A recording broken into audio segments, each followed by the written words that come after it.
s'il vous plaît.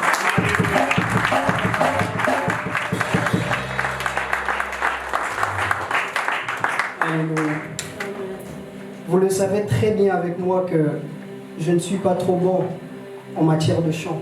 Oui. Mais alors que nous étions en train... d'adorer le Seigneur, j'entendais dans mon esprit, c'est comme si nous étions rassemblés comme cet après-midi et nos voix montaient vers le ciel et nous étions en train de dire: saluez ta majesté, proclamer ta sainteté et jouir de ta bonté. Je viens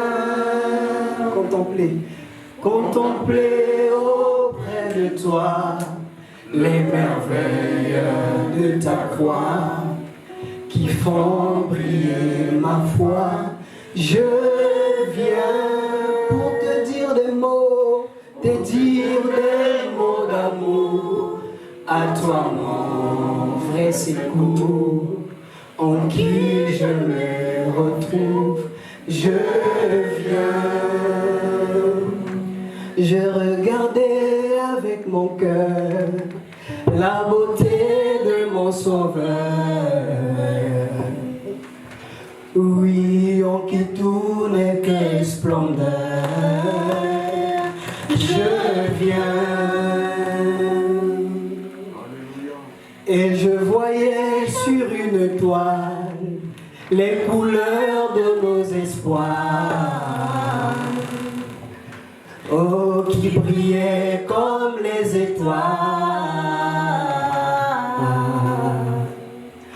comme à l'ombre d'un nouveau jour, Jésus sur un long parcours. Alléluia. Oui, qui conduit devant ta cour et pour toujours. Je viens saluer ta majesté, proclamer ta sainteté et jouir de ta bonté. Je viens contempler, Seigneur, contempler auprès de toi les merveilles de ta croix qui font briller ma foi. Je viens pour te dire des mots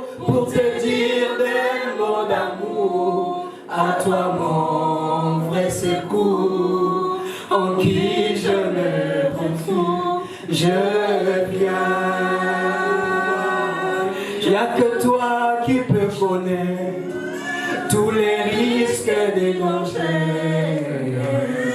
Oh oui, toi, le seul qui a la force de nous venger. Je viens parmi tous ceux qui sont nés. Il n'y a que toi qui me connais, Seigneur. Jésus, tout ce que tu as, tu m'as donné. Tu es le Saint d'Israël qui rend mes projets réels. Oui, toi qui tiens en toi le bonheur éternel, je viens saluer ta majesté, proclamer ta sainteté et jouir de ta bonté. Je viens contempler, Seigneur, contempler auprès de toi les merveilles de ta croix qui font briller ma foi. Je viens pour te dire des mots, d'amour. À toi mon vrai secours, en qui je me refuge. Je viens, oui, je viens briser mes forces pour te faire mes éloges. Je viens t'aider de ta voix qui annonce ta grandeur. Seigneur, je viens t'entendre dire, je viens t'entendre dire des paroles qui me font vivre, par lesquelles je me sens lui qui me délivre de mes tourments, je viens. Seigneur Jésus, nous venons cet après-midi à toi. Nous ne venons pas nous rassembler, Père éternel, pour recueillir des informations qui vont passer outre notre esprit.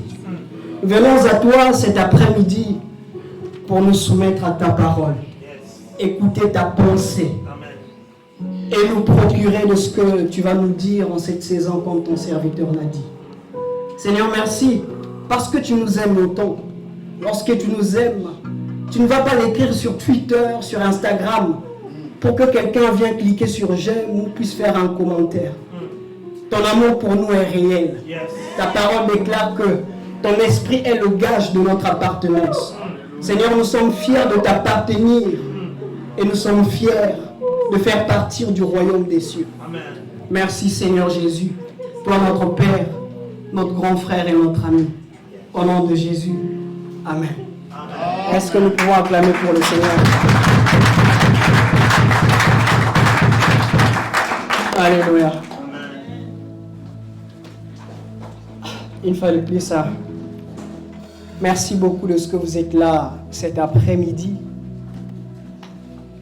Tout premièrement, permettez-moi de pouvoir, avant d'entrer dans le vif du sujet, je ne serai pas très long alors que mon pasteur, le pasteur Lucien, sera en train de venir apporter le meilleur. J'aimerais juste pendant quelques instants me servir de ce peu de temps afin de rendre honneur à nos responsables d'église qui sont là présents. Merci à notre pasteur principal qui nous fait l'honneur de participer à cette conférence de la jeunesse. C'est la preuve qu'il nous aime beaucoup et il croit en nous. Amen. Pasteur, merci pour la personne que vous êtes et merci pour le cœur que vous avez. Vous êtes un père et un modèle en humilité. En ce peu de temps que j'ai appris à rester à l'église ici, à vous côtoyer de loin tout comme de proche, je me suis rendu compte que vous êtes un homme exceptionnel. Mais j'aimerais vous dire tout haut de cette chair, si vous me le permettez. Si jamais il y a une remarque à nous faire, n'hésitez pas de nous le faire. Nous serons toujours des enfants et des fils pour vous. Frères et sœurs, vous savez que c'est très différent lorsque le père n'est pas là et que les enfants sont seuls, que lorsque le père est là et que les enfants sont avec lui. Ça a toujours été différent. Et ce qui remplit nos cœurs de joie cet après-midi, c'est de le voir être assis ici, en train de partager ces moments de joie avec nous. Alléluia. Et merci également à nos deux autres pasteurs qui travaillent avec lui en collaboration, ici à l'église, notamment mon papa, le pasteur Michel Mabosso, qui nous a livré un merveilleux enseignement ce matin, et le pasteur Jean-Pierre Mapassa, le meilleur footballeur de sa génération.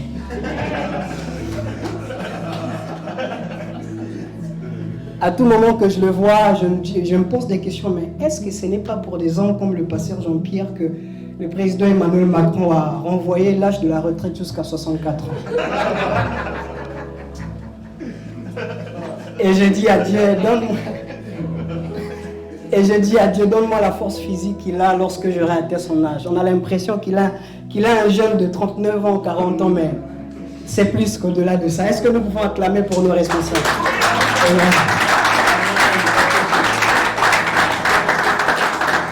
Alléluia. Merci à mon responsable de département, le président Arnold, qui me place parmi les orateurs de cette conférence. Merci à mes aînés, donc vous qui m'avez précédé hier dans ces interventions merveilleuses qui nous ont bénis. Et merci également au pasteur Lucien qui viendra apporter le meilleur alors que je vais cesser de pouvoir transmettre la pensée que j'ai dans mon cœur. Merci à mon frère Tony Kautaku qui a toujours le cœur de pouvoir servir les autres que nous sommes. Que le Seigneur te bénisse abondamment. Merci à vous tous qui êtes là. Est-ce que quelqu'un peut dire avec moi la mentalité du royaume? Alors que le thème principal de la conférence était déjà connu, je me suis dit qu'il était très intéressant de pouvoir mettre à côté du grand thème un sous-thème qui pouvait nous permettre de comprendre de quoi il s'agit réellement dans ce thème. Mais hier déjà nous avons commencé à comprendre réellement de quoi il s'agit. Ce soir, cet après-midi, j'aimerais vous proposer un sous-thème.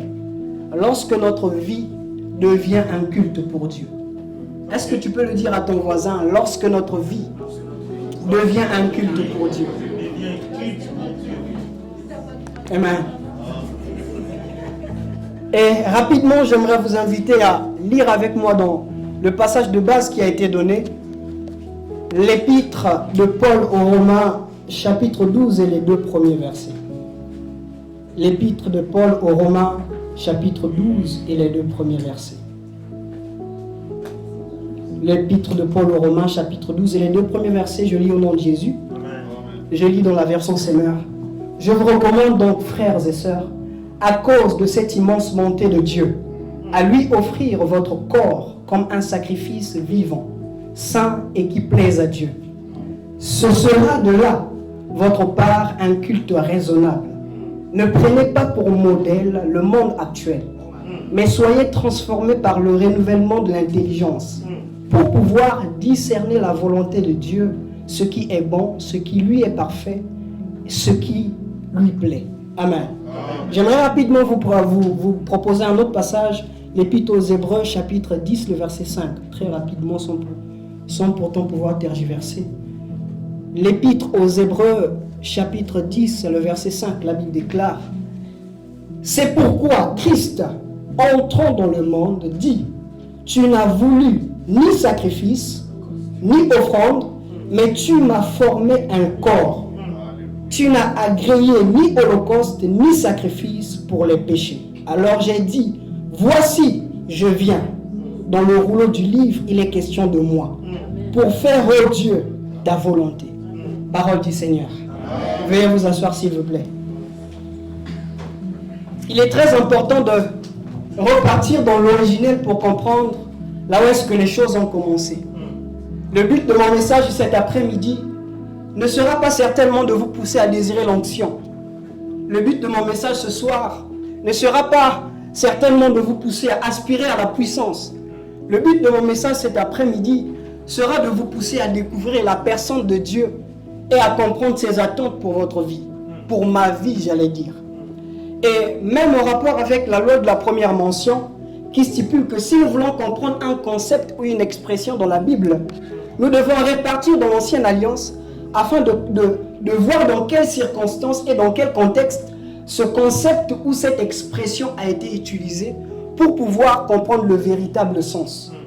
Et même déjà lorsque nous regardons ce qui s'est passé dans l'Ancien Testament, lorsque nous examinons le livre des Lévitiques, lorsque nous parcourons à Lévitique jusqu'à la fin du Pentateuque, nous comprenons de là que Dieu désire tout le temps recevoir des sacrifices venant des hommes. Et c'est ce qui s'est réellement passé dans Genèse chapitre 3, le verset 15. Là où est-ce que Dieu, vous le savez avec moi, est en train de s'adresser à l'homme et à la femme en les punissant à cause de l'acte de désobéissance qu'ils venaient de commettre en mangeant le fruit de l'arbre qui a été interdit. Et alors que Dieu venait de punir l'homme et la femme et venait de maudire donc le serpent, à partir de cet instant, l'homme est chargé à pouvoir donner à Dieu des sacrifices à cause de la nature pécheresse qu'il avait reçue en posant un acte de désobéissance envers Dieu. Et lorsque nous parcourons l'Ancien Testament, nous voyons comment est-ce que l'homme a la responsabilité, l'homme a la charge de pouvoir offrir à Dieu des sacrifices afin de se mettre à l'abri de cette transgression. Mais lorsque nous voyons même la composition du tabernacle, comme on venait de nous le lire ce matin, nous voyons comment est-ce que Dieu place des limites. Des limites où lorsque l'homme doit venir s'arrêter au parvis, une autre catégorie des hommes vont aller au lieu saint, et une autre catégorie des hommes encore doivent aller dans le lieu très saint. Et nous voyons à partir de là même que à l'entrée du temple, à l'entrée du tabernacle, il y avait l'autel des holocaustes. Cet autel devant lequel l'homme venait mettre des sacrifices. Mais le comble avec les sacrifices que les hommes apportaient, c'est que ces sacrifices ne faisaient que couvrir leurs péchés. Ces sacrifices ne ôtaient pas du tout leurs péchés. Et Dieu s'est arrangé de sorte que ce système puisse prendre fin afin d'introduire un nouveau système qui pourra permettre à l'homme de jouir de sa relation avec Dieu. Lorsque l'homme vient de pécher à 10h30 en faisant quelque chose qui va à l'encontre de la loi de Dieu, il est chargé, il a la responsabilité de tuer un animal, l'emmener devant l'autel pour que son péché soit couvert. Mais s'il répète et qu'à 10h30, 11h, il commet un autre péché, quelque chose d'autre qui va à l'encontre de ce qui a été écrit dans la loi de Dieu, là encore, il a la responsabilité de pouvoir faire quelque chose qui va lui mettre à l'abri de sa nature, à l'abri donc de son acte qu'il vient de commettre, qui n'est pas en rapport avec ce qui a été écrit dans la loi de Dieu. Et même frères et sœurs, lorsque nous arrivons dans la nouvelle alliance, dans l'épître aux Hébreux chapitre 10, le verset 5 que nous venons de lire tout à l'heure, parlant de Christ, l'auteur dit que Jésus dit, tu n'as voulu ni sacrifice ni holocauste, mais tu m'as formé un corps. Tu n'as agréé ni sacrifice ni offrande. Tu m'as formé un corps. À partir de ce moment, frères et sœurs, nous commençons à comprendre que le but pour lequel Dieu nous a formé un corps, c'est pour que nous devenions un sacrifice et une offrande pour lui. Dieu n'est pas en attente d'une offrande ou d'un sacrifice que nous allons apporter d'abord. Dieu est tout le temps en attente du sacrifice que nous devons devenir. Amen. La conception de la nouvelle alliance sur la notion du sacrifice est que le sacrificateur devienne lui-même le sacrifice. J'aimerais commencer par dire à quelqu'un que j'aspire à une génération dans cette église et dans la ville où l'instrumentiste quitte la dimension de l'instrumentiste pour devenir lui-même l'instrument. J'aspire à une dimension où lorsque le pianiste va commencer à toucher les touches du piano et que dans la salle les esprits mauvais commencent à s'agiter et chercher une porte de sortie. J'aspire à voir une génération, frères et sœurs, à peine que le drummer vient de toucher les deux baguettes et qu'il commence à jouer. Là, les guérisons commencent à s'opérer dans la salle. La conception de la nouvelle alliance sur la notion du sacrifice est que le sacrifice quitte la notion, le sacrificateur, quitte sa conception du sacrificateur pour devenir lui-même le sacrifice. Frères et sœurs, j'aimerais vous dire ce soir, c'est que notre vie chrétienne ne commence pas le jour où nous arrivons pour la première fois dans un endroit qu'on appelle église. Notre vie chrétienne commence le jour où nous nous offrons à Dieu. Le jour où nous prenons conscience que nous sommes un sacrifice destiné à être consommé par le Maître. Quelle est cette génération des instrumentistes où lorsque le culte commence, on adore, on loue Dieu, mais quand c'est le moment de la parole, ils sont sortis dehors pour aller se détendre et pour aller prendre de l'air. Ça ne se passe pas ici, ça se passe loin là-bas en Afrique et en Amérique. Quelle est cette conception où, lorsqu'on veut écouter la parole de Dieu et que les instrumentistes ne se sentent plus concernés parce que c'est leur moment de pouvoir se détendre et prendre de l'air? Frères et sœurs, souvenez-vous, lorsque l'esprit mauvais de Dieu s'incarnait dans le roi Saoul, Dieu n'est pas allé chercher un sacrificateur expérimenté. Dieu est allé à la recherche d'un jeune joueur de harpe. Et la Bible déclare que lorsque le jeune David jouait à la harpe, l'esprit mauvais de Dieu qui était dans le roi Saoul fuyait. Frères et sœurs, nous voulons voir des jeunes garçons, des jeunes filles, lorsqu'ils touchent aux instruments, la présence de Dieu est manifeste. Le ciel s'ouvre et la main de Dieu est tangible. Alléluia. C'est que le sacrificateur quitte sa dimension du sacrificateur pour devenir lui-même le sacrifice. Christ sur la croix n'était pas un sacrifice que l'on offrait. Christ sur la croix était un sacrifice qui s'offrait lui-même à Dieu. La croix était l'autel sur lequel Christ le sacrifice s'offrait. Alléluia. Et c'est dans cette optique-là que l'apôtre Paul, parlant du sacrifice que doit devenir tout enfant de Dieu, dit dans les 2 premiers versets du 12e chapitre de son épître aux Romains, disant que je vous exhorte donc, frères et sœurs, par les compassions de Dieu, à offrir votre corps comme un culte, à offrir votre corps, comme un sacrifice vivant, saint et agréable, ce qui sera de votre part un culte raisonnable à Dieu. Il commence à utiliser des termes très forts en disant offrir son corps en sacrifice. Mais l'apôtre Paul, lorsque tu utilises ces expressions, qu'attends-tu de moi? Que je vienne me donner mon corps en sacrifice, me donner moi carrément pour que Dieu puisse me consommer. C'est exactement dans cette optique-là qu'il était en train de dire, frères et sœurs. Et le sacrifice dont parle l'apôtre Paul dans l'épître, donc de Paul au chapitre 12 aux Romains, se définit dans la nouvelle alliance comme étant un abandon volontaire de sa propre vie à l'intention de Dieu. un abandon volontaire de sa propre vie à l'intention de Dieu. C'est-à-dire, on s'impose la privation de diriger notre vie selon notre volonté et on la laisse sous le contrôle total de Dieu. C'est-à-dire, nous sommes vivants mais sans aucune volonté. Nous sommes vivants mais nos choix sont dictés par le Créateur. Nous sommes vivants mais nos décisions sont inspirées par Dieu. Nous sommes vivants mais nous ne faisons que ce que lui nous dit. Nous sommes vivants mais nous ne partons que là où il nous dit, là où il nous envoie. Nous sommes vivants mais le fonctionnement de notre vie ne dépend pas de nous, dépend plutôt de Dieu. Chaque enfant de Dieu ayant reçu Christ, en passant par les eaux du baptême, a désormais la responsabilité de pouvoir offrir à Dieu, de pouvoir s'offrir à Dieu comme étant un sacrifice vivant. Le sacrifice vivant dont je suis en train de vous parler, frères et sœurs, c'est la personne qui est vivante, en qui le Saint-Esprit vit. Mais donc la vie est conditionnée par Dieu. C'est la personne qui vit, qui a toutes ses facultés intellectuelles en place, dans lequel le Saint-Esprit vit. Mais donc les mouvements de sa vie sont conditionnés par le Tout-Puissant. Alléluia. Notre vie chrétienne, frères et sœurs, commence ce jour où nous nous offrons à Dieu. Ne devenons pas que des hommes, des chrétiens, des chrétiennes donc, qui sont prêts à tout perdre pour Dieu. Devenons aussi des hommes et des femmes qui sont prêts à se perdre pour Dieu. Amen. Ne devenons pas que des hommes et des femmes qui sont prêts à tout abandonner pour Dieu. Devenons aussi des hommes et des femmes qui sont prêts à pouvoir s'abandonner à Dieu. Amen. On reconnaît un homme ou une femme qui aime l'œuvre de Dieu par sa capacité à pouvoir donner à Dieu. Mais on reconnaît un disciple qui s'identifie à Christ par sa capacité à pouvoir se donner à Dieu. N'abandonnons pas tout seulement pour Dieu. Abandonnons-nous entre les mains de Dieu. C'est à partir de ce moment, frères et sœurs, que nous serons en train de comprendre réellement quelle est l'attente de notre vie. Quelle est l'attente de Dieu pour notre vie, j'allais dire. Ce qui intéresse Dieu, ce n'est pas d'abord, frères et sœurs, ce que nous lui apportons.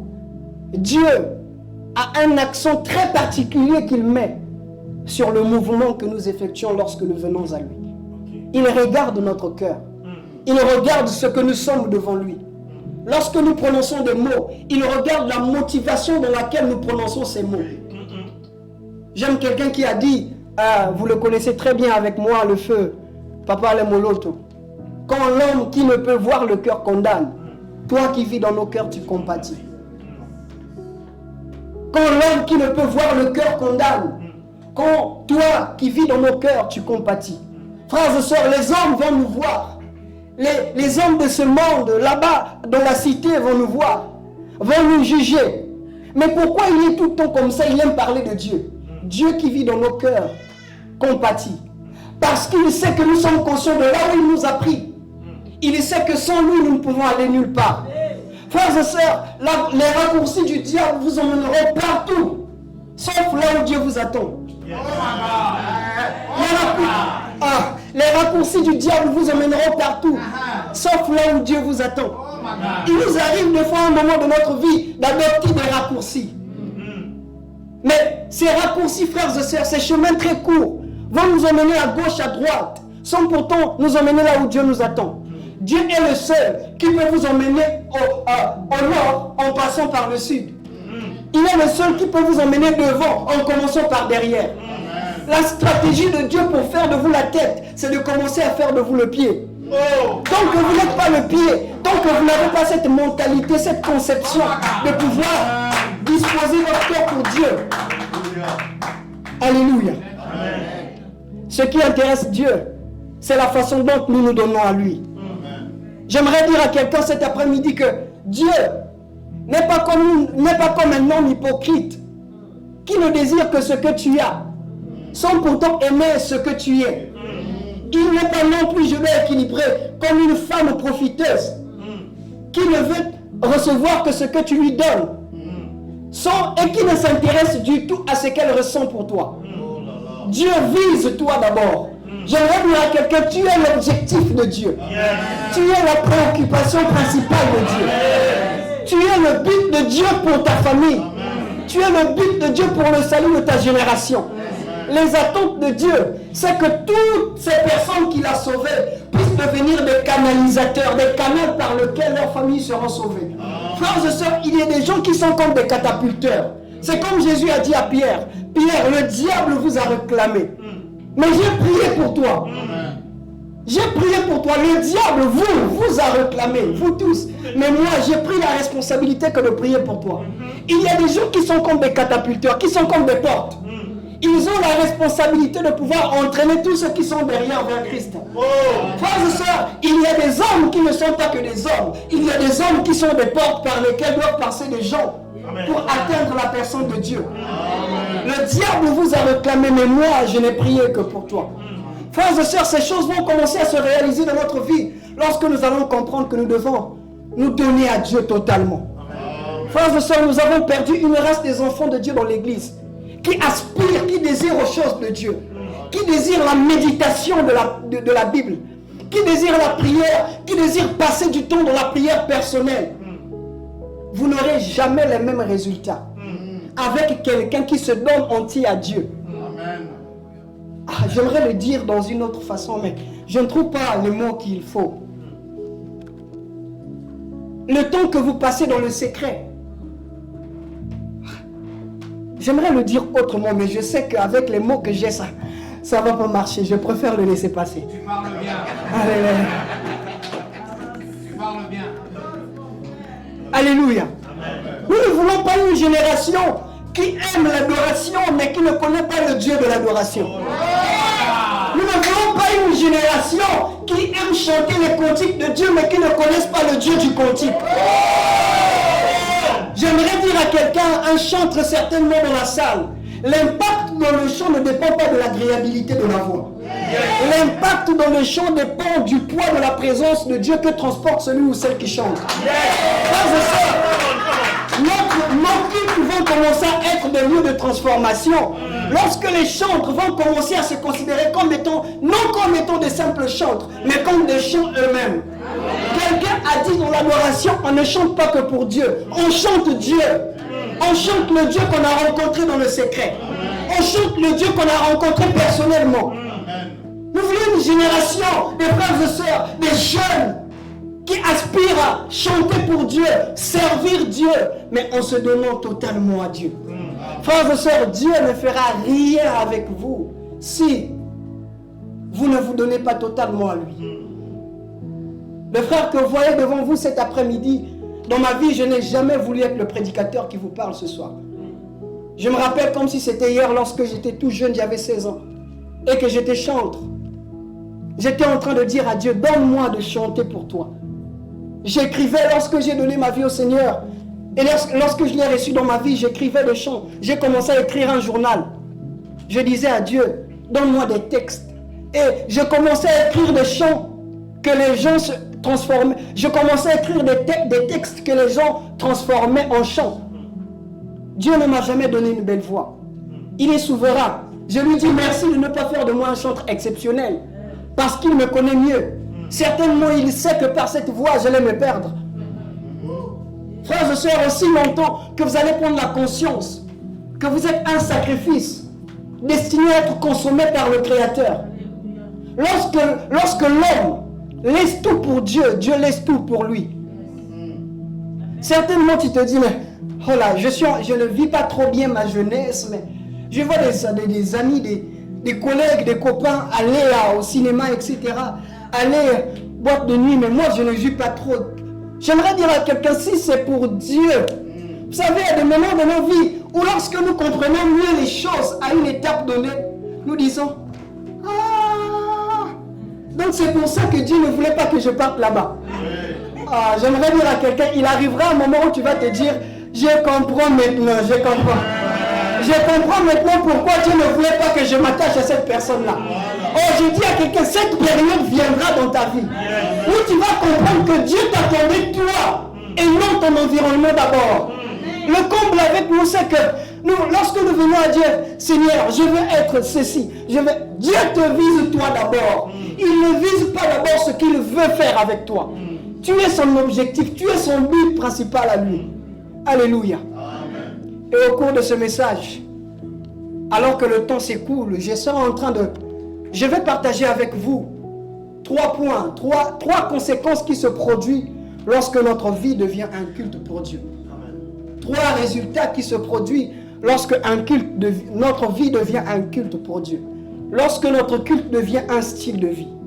Le premier principe est que la première conséquence est que lorsque notre vie devient un culte pour Dieu, nous devenons des hommes et des femmes totalement dépendants de Dieu. Amen. Lorsque notre vie devient un culte pour Dieu, nous devenons des hommes et des femmes totalement dépendants de Dieu. Amen. Frères et sœurs, tous les personnages importants de l'histoire de la Bible ont commencé par être dépendants de Dieu. Tous les hommes et toutes les femmes qui ont marché avec Dieu dans sa parole ont commencé par développer un principe, la dépendance à Dieu. La dépendance à Dieu, c'est dépendre de Dieu, c'est cette capacité d'avoir un cœur léger, qui ne résiste pas face à ses directives. C'est cette capacité d'avoir un cœur flexible, malléable, qui ne sait pas dire non là où Dieu a dit oui, qui ne sait pas dire oui là où Dieu a dit non. Lorsque notre vie devient un culte pour Dieu, nous devenons des hommes et des femmes dépendants de Dieu. Pendant des années, Anne priait, Seigneur, donne-moi un enfant. Pendant des années, Anne ripostait par la prière. Anne ripostait aux menaces, aux mortifications de Pénina, en disant, Seigneur, donne-moi un enfant. Mais le jour où Anne a compris que Dieu ne cherchait pas une femme qui était à la recherche d'un enfant, mais plutôt une femme qui était disposée de pouvoir contenir en elle le prophète de toute une nation, Anne a changé la direction de sa prière en disant, Seigneur, si tu me donnes un enfant, un mâle, je le consacrerai dans ton œuvre. Frère, lorsque nos besoins rencontrent le besoin de Dieu, le miracle se produit. Amen. Lorsque nos besoins rencontrent le besoin principal de Dieu, le miracle se produit. Lorsque nous sommes dans le besoin, c'est un signal, c'est une alerte que le ciel est primordialement dans le besoin. Dieu manifeste ses besoins au travers de nos besoins. Lorsque nos cœurs sont dans le besoin, c'est que Dieu désire quelque chose. Dieu désire quelque chose, frères et sœurs. Lorsque Anne a compris que Dieu ne cherchait pas qu'une femme qui pouvait riposter aux menaces de Pénina, Dieu avait besoin d'une femme disposée qui pouvait contenir en elle le prophète d'une nation. Anne a dit, Seigneur, non, ne me donne pas qu'un enfant. Je ne veux pas être prise au piège par le mouvement de Pénina. Si seulement tu me donnais un enfant mâle, je le consacrerai dans ton œuvre. C'est ça la dépendance à Dieu. Frères et sœurs, la dépendance à Dieu vous fera découvrir la volonté de Dieu. C'est ce que l'auteur dit ici dans Romains 12. Afin que vous puissiez discerner quelle est la volonté de Dieu pour vous. La dépendance à Dieu vous fera découvrir le battement du cœur de Dieu. Frères et sœurs, vous ne grandissez pas dans la vie chrétienne parce que vous connaissez tant d'histoires bibliques que les autres. Vous grandirez dans la vie chrétienne, j'allais dire, lorsque vous aurez compris dans quel sens le cœur de Dieu est en train de mouvoir. Alléluia. Si vous posez la question à tous ceux qui ont marché avec Dieu, ils vous diront que le secret était dans la découverte du besoin de Dieu. Nous vivons dans une époque où le christianisme ne se limite qu'à donner, recevoir. Seigneur, donne-moi ceci, je vais recevoir ceci, fais ceci pour moi, dis ceci pour moi. Le véritable christianisme n'est pas celui qui consiste à dire à Dieu, donne-moi, fais ceci, dis ceci. Le véritable christianisme, c'est celui qui consiste à dire à Dieu, me voici. Que veux-tu que je fasse? À qui veux-tu que je m'attache? Où veux-tu que j'aille? Avec qui, frère, veux-tu que je fasse ma route? La dépendance à Dieu. Un homme dépendant de Dieu, c'est cet homme dont le cœur est malléable, flexible.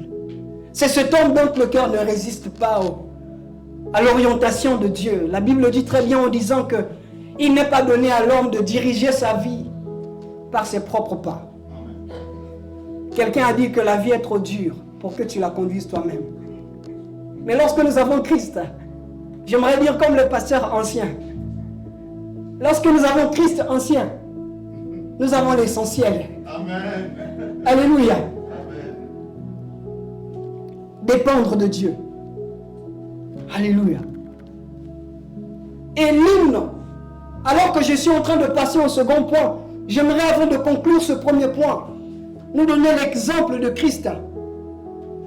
L'une des périodes difficiles de l'histoire de Christ sur la terre. L'un des moments difficiles du parcours de Jésus sur la terre.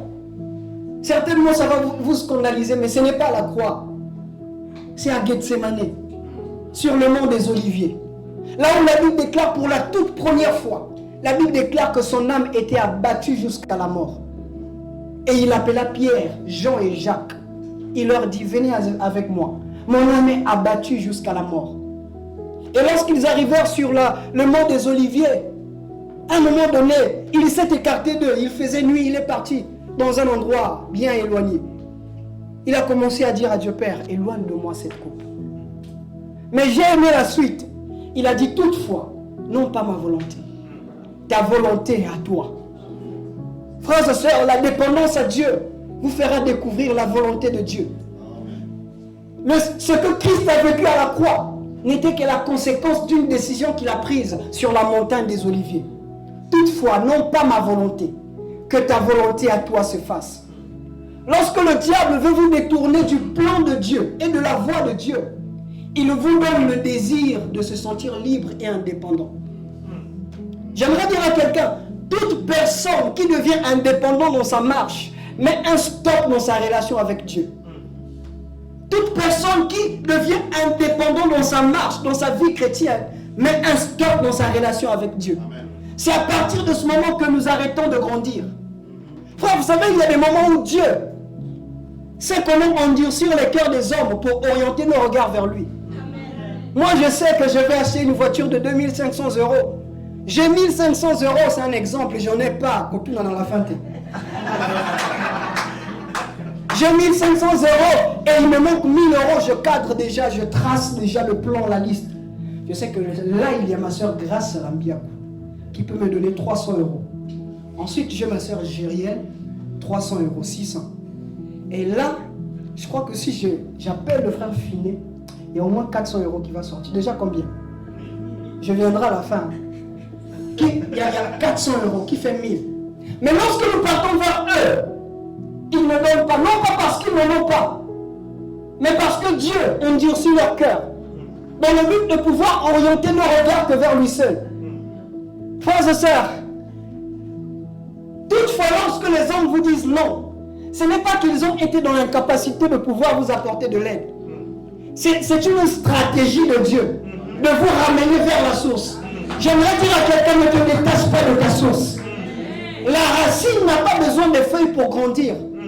Mais les feuilles ont besoin de la racine pour exister et grandir. J'aimerais dire à quelqu'un, repars dans ta source. La Bible déclare, heureux l'homme qui s'attache à Dieu et qui se confie à Dieu. Il est semblable à un arbre qui se trouve près d'un courant d'eau, qui tire ses racines vers le courant et dont le feuillage ne se flétrit pas. Il produit des fruits à chaque saison. Frères et sœurs, c'est lorsque nous sommes... La vie de l'homme est remplie de connexions et d'interconnexions. Mais même lorsque les hommes nous apportent de l'aide, c'est parce que Dieu les a convaincus. Mais lorsque nous nous attachons aux hommes que Dieu donne, au lieu de nous attacher à Dieu qui donne les hommes, la confusion nous accueille à bras ouverts. Lorsque nous nous attachons aux hommes que Dieu donne pour nous aider, au lieu de nous attacher à Dieu qui donne les hommes, la confusion nous accueille à bras ouverts. La confusion commence, frères et sœurs, lorsque nous nous détournons de la source. Lorsque nous arrêtons à être dépendants de Dieu et à compter sur nos relations. J'aimerais dire à quelqu'un, tu peux avoir les relations qu'il faut. Vise Dieu. Même lorsque tu as les diplômes qu'il faut, n'oublie pas la source. Même lorsque tu as la voiture qu'il faut, les dernières marques, n'oublie pas la source. Même lorsque vous avez les bâtiments qu'il faut, n'oubliez pas la source. Dieu vient de là où nous sommes en train de partir. Là où nous sommes en train de partir, il était déjà là-bas. Nous ne pouvons pas découvrir notre futur si nous ne nous attachons pas à ce Dieu. Nous ne pouvons pas découvrir les détails de notre lendemain si nous ne restons pas dépendants de Dieu. Il est le maître de notre avenir. La Bible déclare que tout est de lui. Tout est en lui et tout est pour lui. Tout est de lui, il est la source. Tout est en lui, il est le canal. Tout est pour lui, il est le but et l'objectif. Dieu est le but, Dieu est la source qui nous ramène vers lui-même. Nous venons puiser auprès de lui les ressources et nous les ramenons auprès de lui. Parce qu'il est l'objectif de notre vie. Alléluia. Lorsque notre vie devient un culte pour Dieu, nous devenons des hommes dépendants de Dieu. Le deuxième point que j'aimerais développer avec vous ce soir, lorsque je finis progressivement, est que lorsque notre vie devient un culte pour Dieu, nous devenons un parfum d'adoration. Est-ce que quelqu'un peut dire avec moi un parfum d'adoration? Lorsque notre vie devient un culte pour Dieu, nous devenons un parfum d'adoration. Le terme adoration dans la Bible provient du terme hébreu shaka et du terme grec proskuneo, qui veut dire se courber par terre, embrasser vers ou encore se prosterner vers le sol. C'est la conception de l'ancienne alliance qui consiste à effectuer un mouvement afin de pouvoir rendre une adoration à Dieu.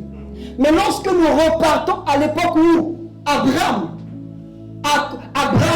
emmenait son fils Isaac, qui était une préfiguration de Christ, pour aller l'offrir en sacrifice, nous comprenons que à partir de ce moment, lorsque Abraham et ses serviteurs arrivent en bas de la montagne, Abraham dit à ses serviteurs, vous restez ici. Moi et le jeune homme, nous irons pour adorer Dieu. Mais on va se dire, Abraham, tu te fous de nous ou bien? J'ai quand même fait l'école primaire. Même si je n'ai pas le bac, j'ai au moins le niveau collège. La Bible déclare, Abraham a l'intention d'aller offrir à Dieu. Mais il dit, vous restez ici, moi et le jeune homme, nous irons pour adorer. À partir de ce moment, nous commençons à comprendre que le simple fait, le simple fait de pouvoir s'offrir à Dieu est un acte d'adoration pour Dieu. Le simple fait de pouvoir se donner à Dieu est un acte d'adoration à Dieu. Ce n'était pas une erreur, frères et sœurs. Et dans la nouvelle alliance, le sens de l'adoration change de trajectoire. L'adoration n'est plus un mouvement corporel que l'homme doit effectuer.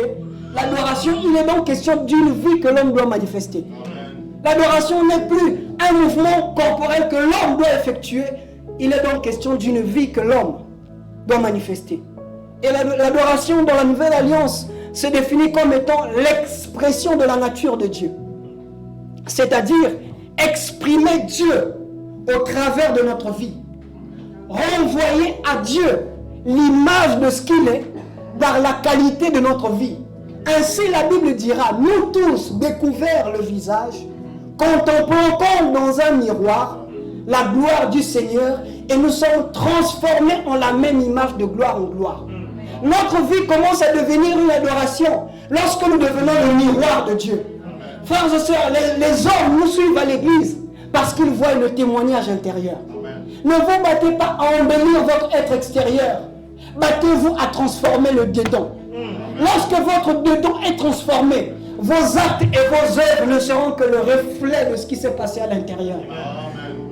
Nous avons une génération, frères et sœurs, une génération de jeunes garçons, des jeunes filles comme moi, qui prétendent être les Joseph de leur génération, mais lorsque la femme de Potiphar leur touche, ils cherchent le préservatif. C'est pour ça quoi, interpréter les songes. Depuis quand on interprète les songes avec les préservatifs? Il n'y a pas de tabou. Nous avons une génération qui prétend être Joseph de leur famille, mais ils sont maîtres en matière de séance de partouze. Nous avons une génération où, non, toi tu es jeune mais tu n'as pas encore goûté. Goûter quoi? Donc c'est ça que tu fais au McDo lorsque tu vas, tu dis donnez-moi d'abord un burger avec cordon bleu, je vais goûter. Et si ce n'est pas bon, je prends un burger avec tenders. Donc toi tu goûtes d'abord et tu es devenu quelqu'un qu'on goûte, on laisse. On goûte, on laisse. On goûte, on laisse. Frères et sœurs, vous savez pourquoi le diable multiplie des séries télévisées, des films romantiques et des chants profanes? c'est pour détourner les enfants de Dieu de la mentalité du royaume. Afin de leur inculquer une mentalité qui n'est pas la leur. Frères et sœurs, le monde actuel fonctionne pour empêcher notre progression spirituelle. Amen. La Bible déclare, ne prenez, la version Seigneur dit, ne prenez pas pour modèle le monde actuel. Amen. Le monde dans ce contexte regorge deux portées. La première portée, c'est le cosmos, l'espace dans lequel nous vivons, l'univers. La deuxième portée est que le monde est un système de pensée et de fonctionnement. Yes. Frères et sœurs, le monde dans lequel nous vivons est un système. Ainsi, la Bible dira, nous sommes dans le monde, dans le cosmos, mais nous ne sommes pas du monde. Nous n'avons pas la même mentalité que eux.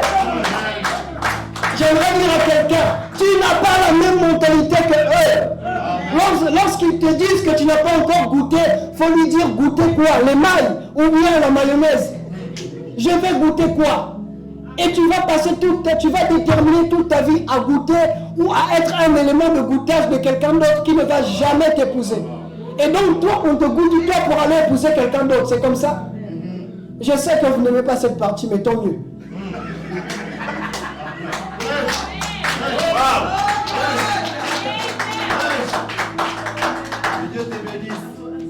Frères et sœurs, lorsque vous avez un rêve avec Dieu, vous serez capable, comme Joseph, de laisser votre vêtement entre les mains de la femme de Potiphar à cause de la royauté. Amen. Lorsque vous savez là où Dieu vous attend, lorsque vous savez comment Dieu compte sur vous, vous serez capable, comme David, de sacrifier votre vie jusqu'au point de laisser votre peau entre les griffes du lion. Lorsque vous avez un rêve avec Dieu, frères et sœurs, vous serez capable de combattre Goliath, un homme de taille depuis sa naissance, à cause de Dieu, parce qu'il a profané le nom de Dieu. Pour la petite histoire, Goliath n'a jamais été l'ennemi de David. Ça n'a jamais été une confrontation entre Goliath et David. Goliath était l'ennemi d'Israël. Il profanait le nom du Dieu d'Israël. Et lorsque David est arrivé et il entendait dire Goliath insulter le Dieu vivant, il a dit, mais quel est cet insensé? Tout le monde l'appelait géant, un homme de guerre. Lorsque David est arrivé, il a changé de terme. Il a dit, c'est un incirconcis. Parce que David sait, le signe qu'un homme est avec Dieu, c'est la circoncision. Lorsqu'un homme n'est pas avec Dieu, lorsqu'un homme profane le nom de Dieu, c'est qu'il est incirconcis. Alors il dit, ne m'appelez pas géant, c'est un incirconcis. Il a dit, qu'est-ce que vous donnerez à celui qui combattra cet incirconcis? Lorsque vous avez un rêve avec Dieu, frères et sœurs, vous serez capable de sacrifier votre vie jusqu'au point de laisser votre habit entre les mains de la femme de Potiphar. Amen. Même lorsque là dehors on vous dit que vous n'êtes que ça entraîne des maladies de rester longtemps sans faire ça. Dis-leur que Dieu est au-delà de la médecine. Alléluia. Même lorsqu'on vous dit, non, tu ne vas pas goûter, tu seras frigide. C'est comme ça qu'on dit. Tu seras frigide. Dis-leur que je sais le Dieu qui sait comment donner le mariage et les enfants lorsqu'on s'est gardé pur. Amen. Que Dieu te bénisse. Alléluia. Amen.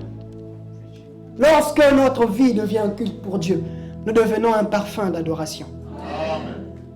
Le rôle de notre Bible à nos côtés, frères et sœurs, chaque jour quand nous la lisons, est qu'elle change notre vie, et qu'elle transforme notre vie. La Bible est comme une grande forêt dans laquelle chaque enfant de Dieu entre pour cueillir des fruits qui contiennent des vitamines dans sa santé spirituelle. Nous avons une génération des gens qui aiment novelas, des films dont les hommes ne contiennent que des noms comme Antonio Ricardo. Il n'y a jamais un film de novelas où quelqu'un ne s'appelle pas Antonio Ricardo. Et dans ta famille, il n'y a jamais quelqu'un qui s'appelle le nom de Ricardo. Et est-ce que Ricardo, j'ai manqué l'autre épisode, mais Ricardo n'était pas là. C'est quoi ça? Ricardo. Oh. Vous voyez comment la sœur Diverse me regarde. La Bible est comme une forêt, frères et sœurs, dans laquelle chaque enfant de Dieu entre pour cueillir des fruits qui contiennent des vitamines pour sa santé spirituelle. Amen. Alléluia. Et j'aimerais terminer avec ce dernier point. Lorsque notre vie devient un culte pour Dieu, notre cœur s'expose à la louange. Amen. Lorsque notre vie devient un culte pour Dieu, notre cœur s'expose à la louange. Frère, lorsque votre culte devient un style de vie, vous serez capable de détecter le message de Dieu pour votre vie, même dans la bouche d'un enfant. Frère, vous ne pouvez pas vivre une vie digne de Dieu et que votre cœur reste insensible vis-à-vis des bienfaits de Dieu. Ça n'existe pas. La vie qui témoigne Dieu engendre un cœur de louange. Alléluia. Lorsque notre vie devient un culte pour Dieu, notre cœur s'expose à la louange. Vous ne pouvez pas, frères et sœurs, comme je l'ai dit, manifester une vie digne de Dieu et que votre cœur reste insensible vis-à-vis des bienfaits de Dieu. Lorsque vous réalisez comment a été grand l'amour de Dieu pour vous, jusqu'au point d'aller s'offrir à la croix, vous trouvez des sujets de louange. Je me souviens, lorsque je suis dans la présence de Dieu, je suis fatigué, je n'ai rien à dire. Je commence à puiser dans ma mémoire, dans mon souvenir, là où Dieu m'a pris. J'étais un enfant, orphelin de père et de mère, jeune, je n'avais pas de soutien, je ne savais pas quel était le sort de mon avenir. Dieu est venu dans ma faiblesse, alors que je marchais sans sandales, sans babouche, alors que je mettais des chemises déchirées. Dieu est allé me chercher, il m'a tendu la main, il a dit, j'ai besoin de toi. Amen. Et je chantais, quelque chose s'est passé. Quand Jésus m'a touché, quelque chose s'est passé. Quand Jésus m'a touché, nous louons Dieu au passé, au présent et au futur. Amen. Nous louons Dieu au passé par amour. Nous louons Dieu au présent par la foi et nous le louons au futur par espérance. Ainsi la Bible dira, 3 choses demeurent. L'amour, la foi et l'espérance. Nous louons Dieu au passé parce que nous sommes conscients du souvenir de là où il nous a tirés. Amen. Frères et sœurs, lorsque nous nous souvenons de là où Dieu nous a pris, notre cœur est affecté par la louange. Amen. Notre cœur ne résiste pas vis-à-vis de la louange. Quelqu'un a dit l'ingratitude, c'est l'attitude de ceux qui ne savent pas louer Dieu. Oui. Notre culte de dimanche, de vendredi, est devenu pas ici, qui est loin là-bas, est devenu un endroit où les gens ne viennent que pour demander à Dieu. Moi-même, je suis un véritable demandeur. Nos cultes sont devenus que des moments où on demande à Dieu, sans pourtant être conscients de là où Dieu nous a pris, du privilège qu'il nous a donné de faire partir du royaume. Nous louons Dieu au passé lorsque nous puisons dans notre mémoire. Lorsque nous n'avons pas de raison pour le louer au présent, nous puisons dans notre mémoire. Nous nous rappelons de 10 ans, 15 ans comment nous étions et nous trouvons des sujets de louange. Amen. Frères et sœurs, lorsque vous vous rappelez de là où Dieu vous a pris, vous trouvez des solutions à vos problèmes. Amen. Le premier indicateur d'un enfant de Dieu, c'est sa capacité à louer Dieu, non lorsque tout va bien, mais lorsque tout ne va pas bien. Amen. La véritable joie n'est pas celle qu'on manifeste lorsque tout va bien. La véritable joie est celle qui se manifeste même au milieu des tempêtes. Frères et sœurs, vous allez comprendre ce que Dieu est pour vous lorsque vous serez capable de reconnaître ce qu'il peut faire pour vous, même alors qu'il n'y a rien. J'étais un jeune garçon. En 2019, j'étais en 3e année de licence en économie. Avant de venir en France, je me suis dit que je devais commencer une démarche pour aller poursuivre mes études en Europe. Alors, je n'avais rien. J'ai entrepris des démarches, etc. pour avoir un visa, frères et sœurs. Et je me suis dit que je vais faire une demande. Je suis allé laisser la demande sans compte bancaire, rien du tout. Je suis parti par la foi. Comme le pasteur dit, comme un aventurier. Amen. Je suis parti avec mon dossier un matin à l'ambassade. L'ambassade m'a appelé, vous avez rendez-vous à 10h. Comme un aventurier. Voici mon dossier. La femme qui était à l'intérieur était une Française. Blanche de Pau a dit à son collègue, mais ce dossier est incomplet. Son collègue a dit, c'est comme ça que je l'ai reçu. Je les entendais, mais j'avais la foi dans mon cœur.